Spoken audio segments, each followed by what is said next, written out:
Bom dia, sétimo ano, como é que vocês estão? Eu espero que vocês estejam bem. E hoje nós vamos falar sobre calor.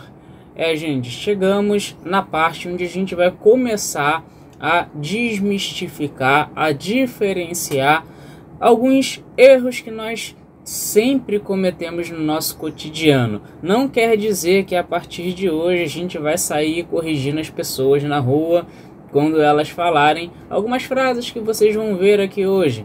Também não quer dizer que nós vamos deixar de usar essas frases, mas agora nós vamos diferenciar calor, temperatura de sensação térmica, tá? Primeiro eu vou falar sobre o calor, tá? E aí vocês têm duas imagens aí, uma imagem que a gente vai falar mais um pouquinho, que é essa aqui embaixo. A gente vai conversar sobre ela um pouquinho mais à frente. Mas primeiro eu quero que vocês foquem nessa daqui do copo d'água, tá? Essa imagem aqui, ela não tá do livro de vocês, mas ela é interessante pra gente pelo seguinte ponto. O que é o calor? O calor é uma energia, tá? Que ela é transmitida entre corpos com temperaturas diferentes. Então, o que nós temos aqui nesse copo d'água, né? Nós temos cubos de gelo e a água em estado natural, no seu estado natural, no seu estado líquido, né? Eu não preciso nem falar para vocês que com certeza a água no seu estado líquido está em do que no cubo de gelo, no seu estado sólido, tá bom?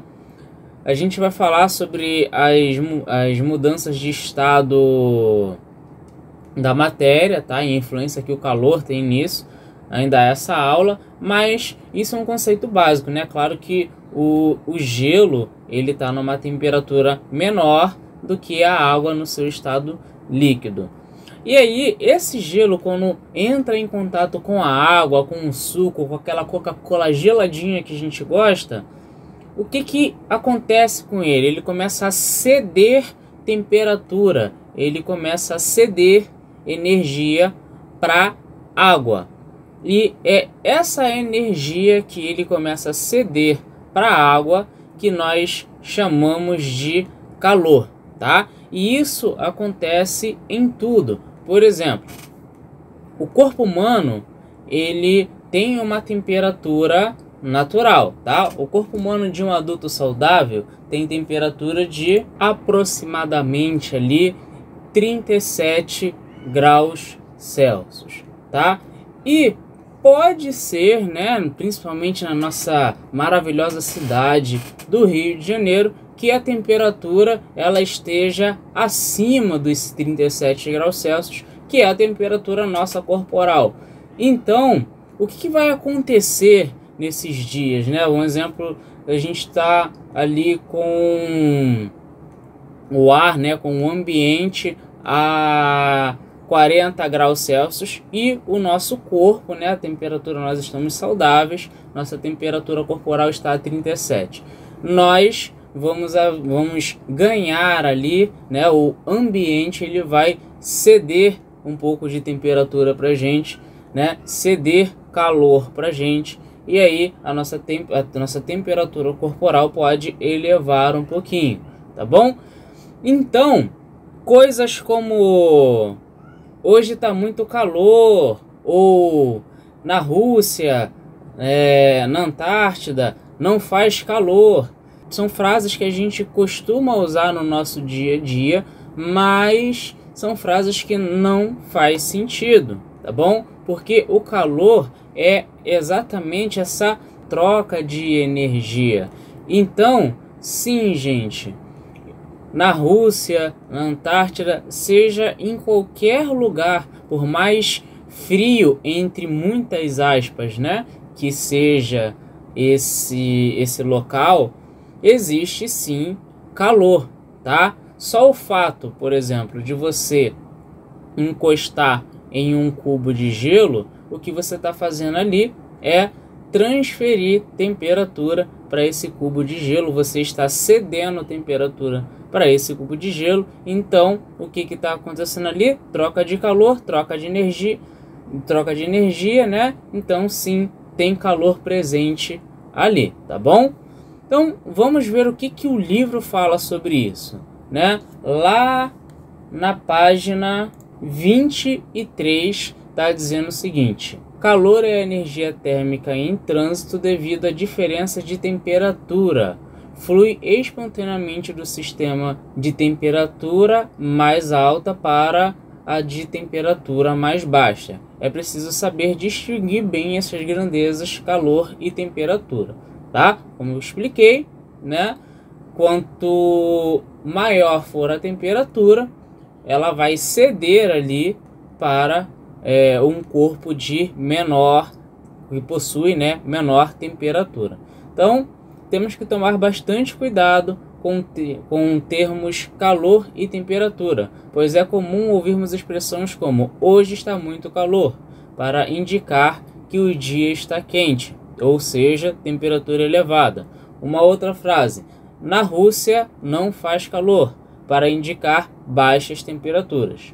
Mas nos equivocamos, pois tanto em lugares frios quanto em lugares quentes existe calor, só que em quantidades diferentes. Quando pensamos sobre a grandeza calor, surgem em geral imagens como uma praia e lugares quentes. É preciso ampliar nossos conhecimentos e compreender que lugares e objetos frios também possuem sua medida de calor, tá? Como eu já tinha explicado para vocês, não interessa o lugar, não interessa o objeto, ele possui ali a sua medida de calor, e a sua medida de calor ela pode ser ali positiva, como pode ser negativa, pode ser muito calor ou pouco calor, tá bom? Mas possui sim uma certa medida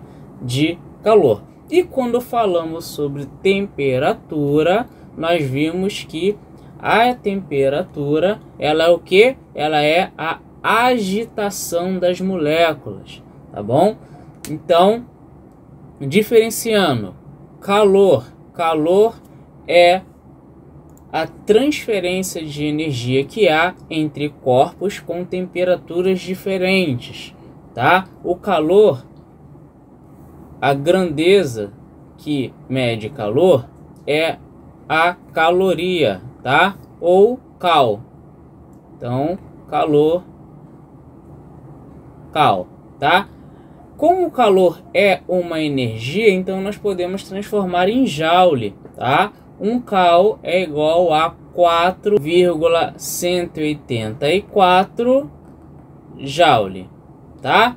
E no caso da temperatura? No caso da temperatura, deixa eu só indicar aqui que aqui é o calor, tá? No caso da temperatura, nós temos 3 grandezas, que são graus Celsius, graus Fahrenheit e Kelvin, tá bom? Não confundam, gente, calor com temperatura. E só para finalizar, não está no livro de vocês, mas é bom, né, a gente ter conhecimento sobre isso. E a tal da sensação térmica, lembra que eu falei que a gente ia falar sobre sensação térmica também? A sensação térmica, gente, é como o nosso corpo ele entende a variação de temperatura, tá bom? E também a transmissão de calor, tá? A gente vai falar sobre transmissão de calor também nessa aula. Como assim?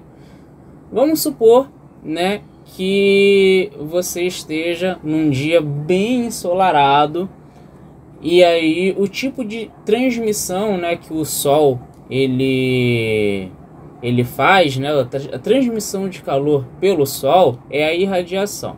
Então, num dia bem ensolarado, com uma umidade muito alta, a gente sabe que a água é um condutor de calor, você vai sentir ali uma temperatura elevadíssima. tá? Mas não quer dizer que esteja mais calor ou mais quente, tá? A sensação térmica, ela tem a ver sim com o calor, né? Com a transmissão de energia, tem a ver com a temperatura, mas ela também tem a ver com fatores externos, como a umidade do ar, o vento, a exposição ali à radiação solar, a exposição a condutores térmicos. Por exemplo, se você estiver próximo a uma chapa de aço, né, o ferro ou aço é um condutor térmico. Então, né, se esse aço estiver exposto ao sol, você vai sentir ali mais calor, por assim dizer, entre aspas, né? Então, sensação térmica, né, a sua sensação térmica vai ser maior. Sensação térmica tem a ver mais, né, com os fatores externos do que com a temperatura e o calor em si, tá bom? Então não confundam esses três, tá? Calor, transmissão de energia, temperatura, agitação das moléculas. E agora sim nós podemos falar sobre como que esse calor ele é transmitido, tá? O processo de transmissão de calor. Então agora falando sobre o processo de transmissão de calor, nós temos a condução térmica, a convecção térmica e a irradiação térmica, tá? Eu tenho certeza que vocês conhecem pelo menos dois desses três aí, mas agora a gente vai identificá-los de uma forma mais precisa. A condução térmica eu já mencionei ali, por exemplo, quando eu falei da chapa de aço ou de ferro, né? Vamos ver o que o livro fala, ó. Um bom exemplo de condução térmica é uma panela recebendo o calor do fogo para cozinhar ovos ou qualquer tipo de alimento. O metal é aquecido e em seguida repassa o calor para o alimento no interior da panela, tá bom? Provando que o calor foi conduzido do metal até o interior da panela. O metal, ele é um condutor de calor, ou seja, apesar de não estar diretamente ligado à fonte de calor, o corpo no interior da panela, no caso ali da água com ovos, no caso do macarrão, do arroz, ele pode ter sua energia térmica, né, receber energia térmica elevada pela condução térmica, tá bom? É por esse motivo que a borda superior da panela também esquenta, embora não esteja diretamente em contato com o fogo, que no caso seria a nossa fonte de calor, né, no fundo da panela. Então a condução térmica, ela se trata ali desse tipo de fenômeno, né? Você tem ali uma fonte de calor que pode ser o próprio fogo, pode ser até mesmo, né, como eu já mencionei, a gente pode misturar ali a condução térmica com a irradiação térmica. E a gente vai ver mais para frente, né? Por exemplo, o sol batendo numa chapa de aço. E aí você encosta na chapa de aço, ela está muito quente e você se queima.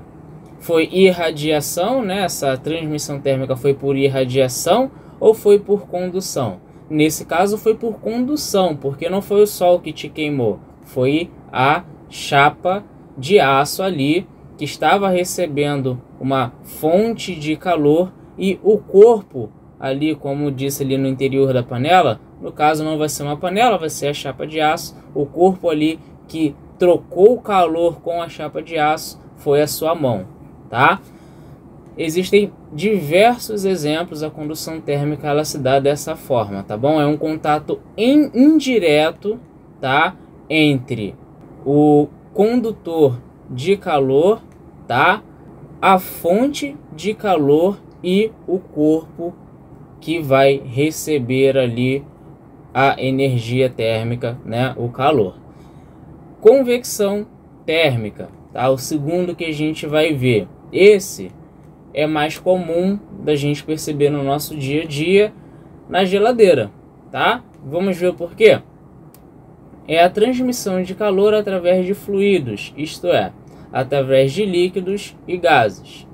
As moléculas com maior estado de agitação, tá? Moléculas de vapor, né, de gases que estão quentes, maior estado de agitação, gente, como a gente já viu, quer dizer maior temperatura, tá? Trocam de lugar com as moléculas de menor estado de agitação, né? Vapores ou gases frios.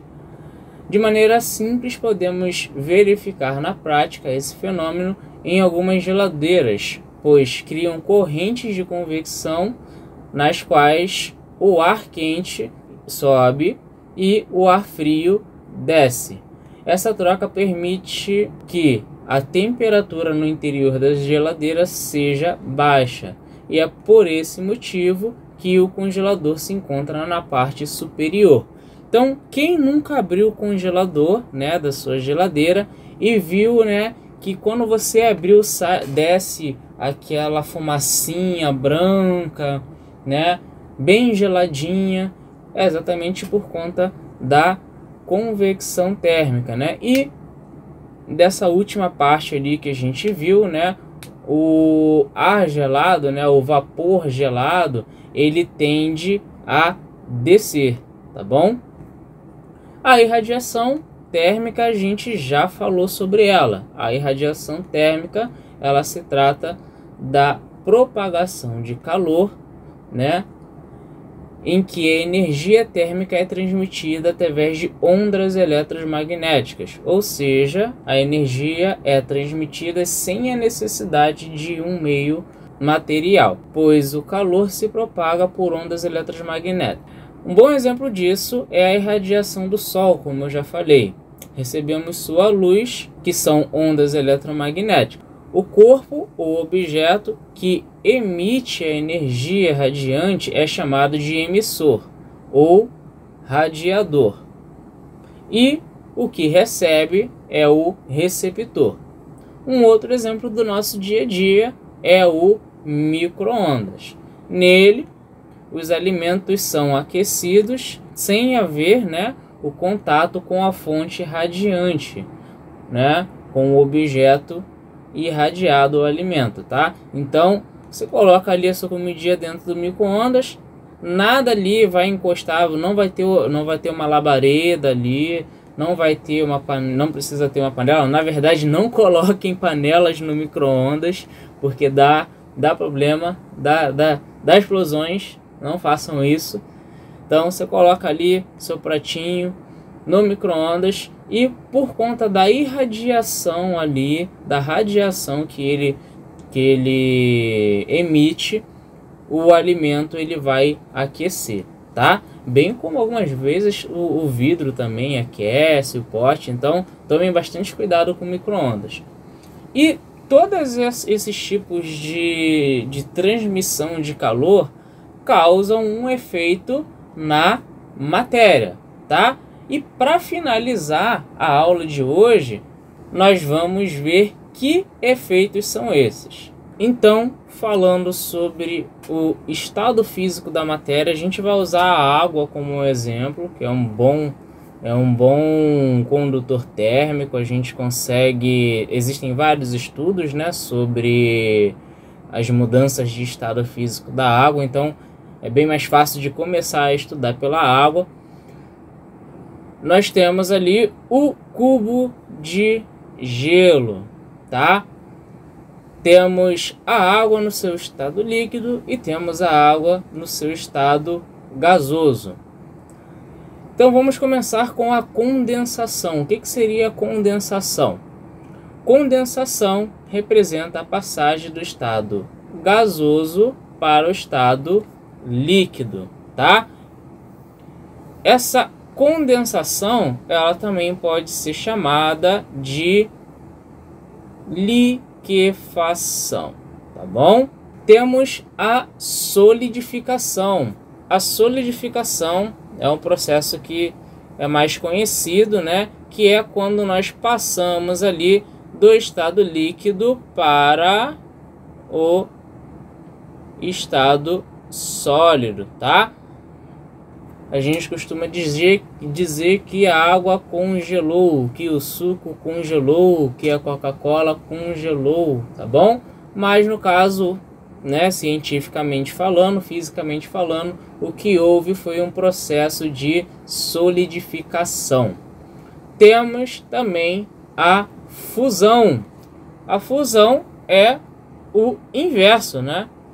É a passagem do estado sólido para o estado líquido, tá bom? Costumamos falar que descongelou, tá bom? Não está errado, tá? Mas, fisicamente falando, o que houve ali foi um processo de fusão. Temos a vaporização. A vaporização, eu cheguei a falar sobre ela na última aula, certo? Só que existem dois tipos de vaporização. Primeiro, a vaporização se trata da passagem do estado líquido para o estado gasoso. Mas nós temos a ebulição e a evaporação, tá? No caso da ebulição, é um aquecimento mais rápido, tá bom? Existe uma maior transferência de calor, tá bom? Um aumento de temperatura mais rápido para que essa mudança de estado físico ocorra de forma mais rápida. E a evaporação é exatamente o contrário, tá bom? Temos uma menor transferência de calor, uma menor ali elevação da temperatura para que essa evaporação aconteça de forma mais lenta. E por último, a sublimação, que é o mais confuso de entender, né? Mas sim, acontece, é possível, que é a passagem do estado sólido para o estado gasoso, tá? E também, nesse caso, damos o mesmo nome do caso do estado gasoso para o estado sólido, tá? Só que aí nós podemos usar esse termo aqui, ó, ressublimação, tá bom?